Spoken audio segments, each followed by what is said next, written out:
Hey guys, welcome back. Today we're going to do Seven Sons Part 1 of 7, made by Robert Wyndham, Kevin Mao, JAE Lee, and June Chung.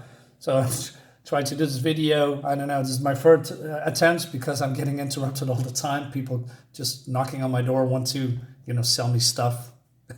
Okay.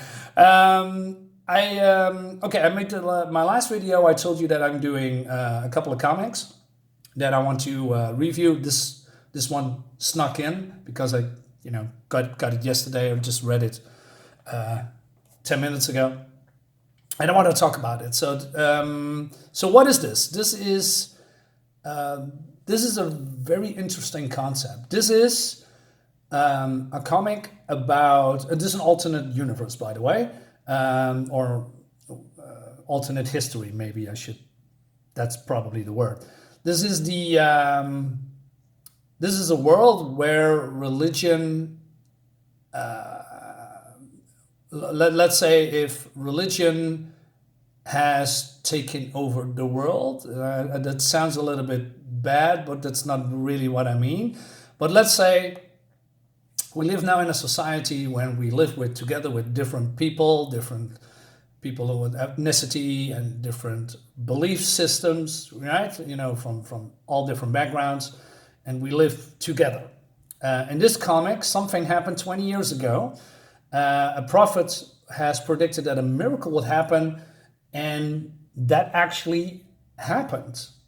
7 sons were born in 7 different continents by 7 virgins, and that opened up let's say the world has changed forever, and the world is now they call it a society obsessed with religion, with God, with Jesus, with the 7 sons, with everything that's connected with that. And there is a place that they call it New Canaan, and New Canaan is basically what was once Las Vegas. All of these people are there, and there is some kind of event is happening, like say a crowning of some sort, and people are in uproar, and there's all things on television, and I'm going to show you a couple of pages. So the radio or people on television are talking about, let's say, the second coming, I believe, and we see all these people going on streets, praising the one that is coming, or that is going to be crowned, and we see these statues are being erected by all these people. But then we also, let's say, the media is a big part of it. Media is there's a lot of, what's the word, commercialism? Is that how you say it? It tells about that, those programs when ministers, I believe, are going on TV shows and talking to a large group of people and say, well, if you now donate now, you're going to be healed, stuff like that. Now, again, don't get me wrong, this is not some bad dig at religion from my part, because I have a friend, yes, that's a true story. I know him for 25 years. He's going to church every Sunday, and we talked about religion maybe 2 times, 3 times max. And that's it, because for us, we don't care about that. We respect each other's boundaries on religions or non-religious, because I'm an atheist. And that's that. But we're still friends, and he still is one of my best friends. And yeah, that's great. You still can, like each other and go do stuff with each other as friends. Doesn't matter where you come from, doesn't matter your skin color or what religion you're at, as long as you respect each other, right? Which has nothing to do with what's happening here. I'm not sure why I told you that, but it doesn't matter. So what happens here? So this guy wakes up in the slums, and he is confused, he is muddied, and he's just walking on the street, and then we see, I believe, a church maybe, or a religious group of people giving food to the poor. And what it's in here is also a lot of, what's the word I'm looking for? Zealotry, if I'm saying that good. There's a lot of very fanatic religious people in here because they actually believe what's happening here is real. And maybe it is. I don't know. It's just, that's the comic, right? So if this real, is this a scam? I don't know. That's the whole thing. And this guy is getting trampled before he had the chance to eat, the food. So he goes to some kind of a convenience store, and he comes in, and then this guy is also excited what's going to happen. And he says, "Happy Jeezy Day. Finally, aren't you excited? What's the matter? Can't cut your tongue?" And he's, I don't know, perfectly fine that a half-naked guy in rags and, very dirty comes into his store. But according to him, that's not really what's important, because he said, "Come in, can't let a little mess get me down today, not with the second son of God getting crowned tonight." And so he says, "I'm basically giving away the stuff. No point after tonight, right?" And then we see all these commercials and posters. The Jeezy are here, the true son of God. And then, so this guy is, getting something to drink, and he's going to pay 99 cents. And he says, "Oh, an older one." And the clerk here is bragging here, showing proudly that he has collected all of the, different kind of money in the last 21 years. So basically, I don't know, the money, not maybe the value, but who is on the face and, on the paper, changed through the years. Maybe at one time it was the president, and now it's probably one of these 7 sons, which was really cool to see that, the whole world stopped and society changed because of this. So this clerk says, I said, "If you are deaf or mute, maybe Lord Purgy can cure you." And then this guy says, "Purgy? Yeah, that's right. He'll be on in a minute." And then we're just going to skip to some kind of a talk show when the presumably person that's going to be crowned is getting an interview by by a show. And she says, "I'm so blessed. We are so blessed. Today, on the most awaited day in human history, we have an exclusive interview with the prophet Nicolaus and our Lord and Savior Purgy." So they have a talk with each other, and but then this guy here is collapsing, and what does it say? "You have won a free." I don't know what's in here, but something probably about getting saved. But there's also flashbacks in this comic, so we go back to 1995 in Judah. It's the new Church of the Seven, and so it seems that one of the 7 is having a speech, and this is, I believe, the former president, Jimmy Carter. I'm not very familiar with American history, so don't, I just don't know.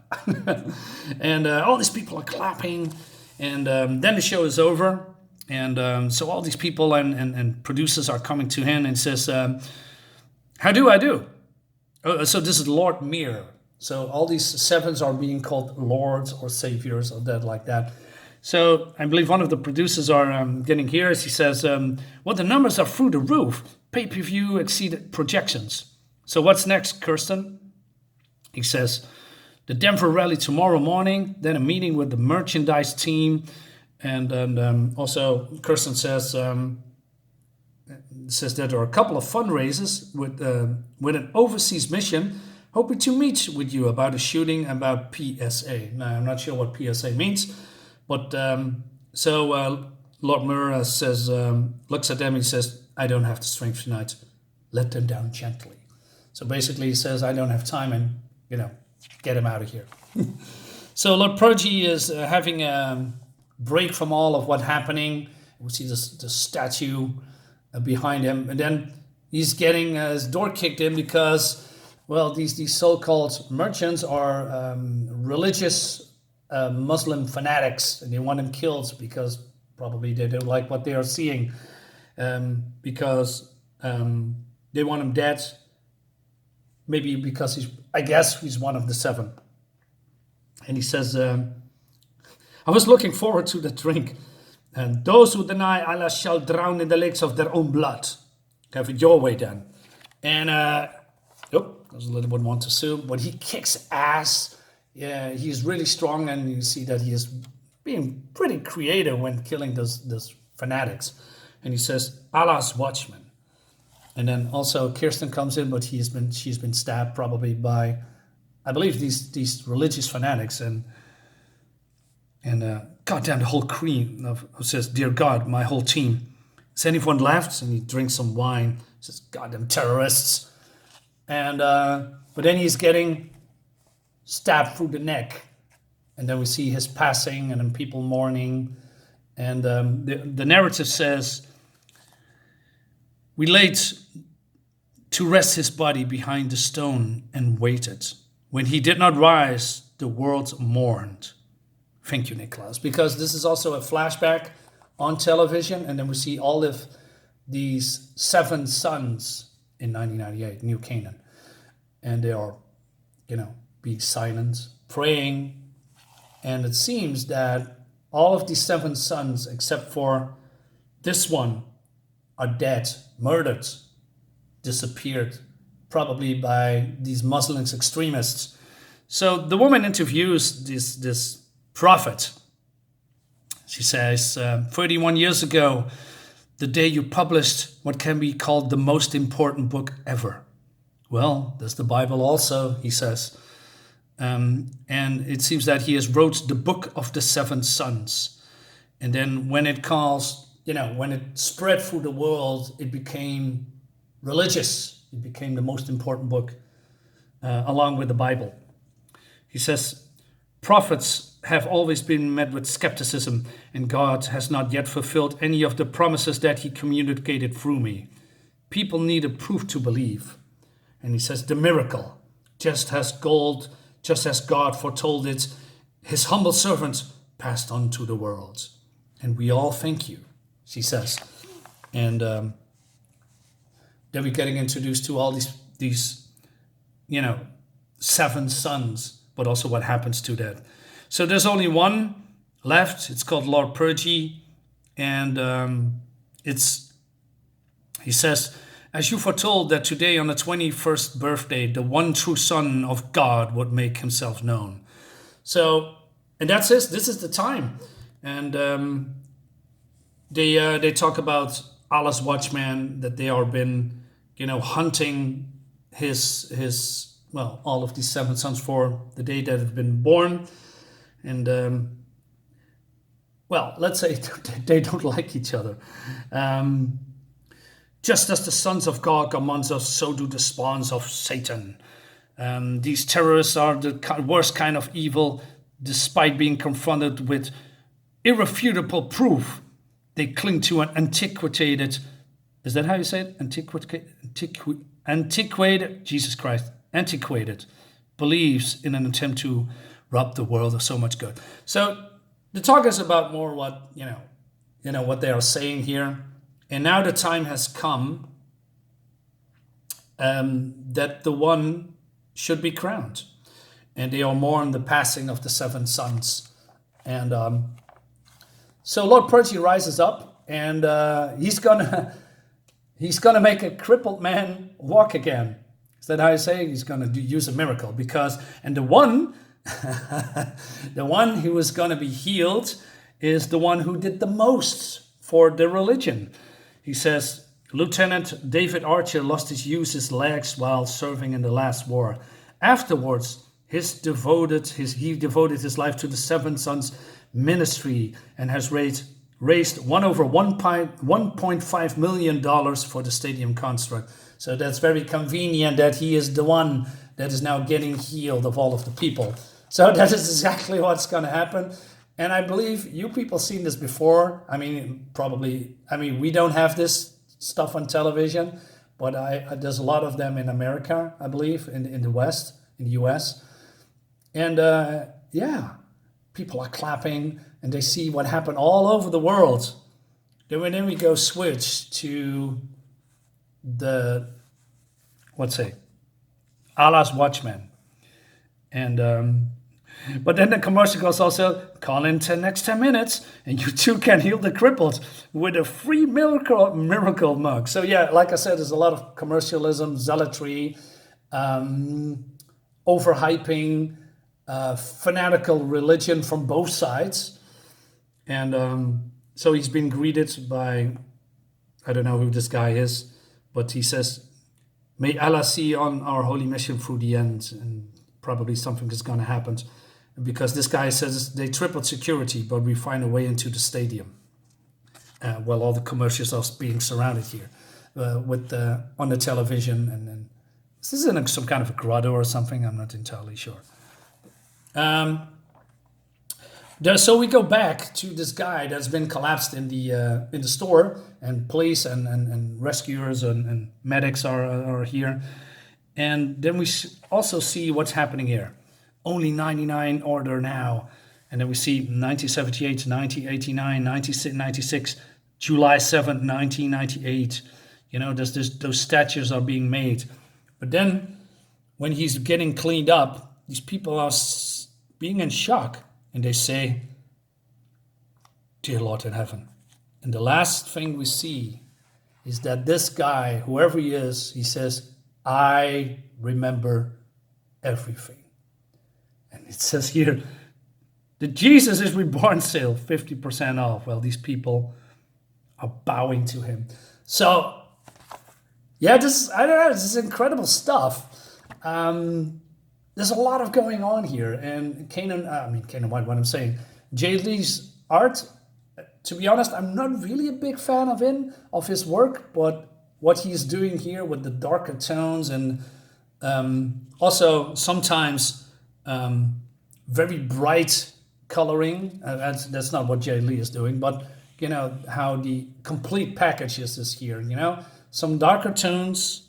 You know, with the depressive vibes that surround it, but also the very bright ones. You know, so this guy comes out of the slums here, depressive, dark, moody, maybe a little bit dangerous and confusing, and then at the same time, like the light of God shining down on Las Vegas, now New Canaan.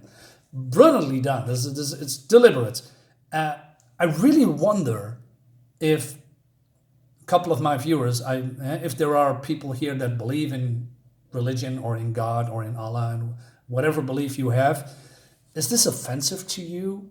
Or is this actually, do you think maybe, well, this is just a comic and that doesn't affect my belief in, well, I'm saying the law, of course it doesn't affect your beliefs, but I wonder how you look at it when actually religion took over the world. Is this actually what you want?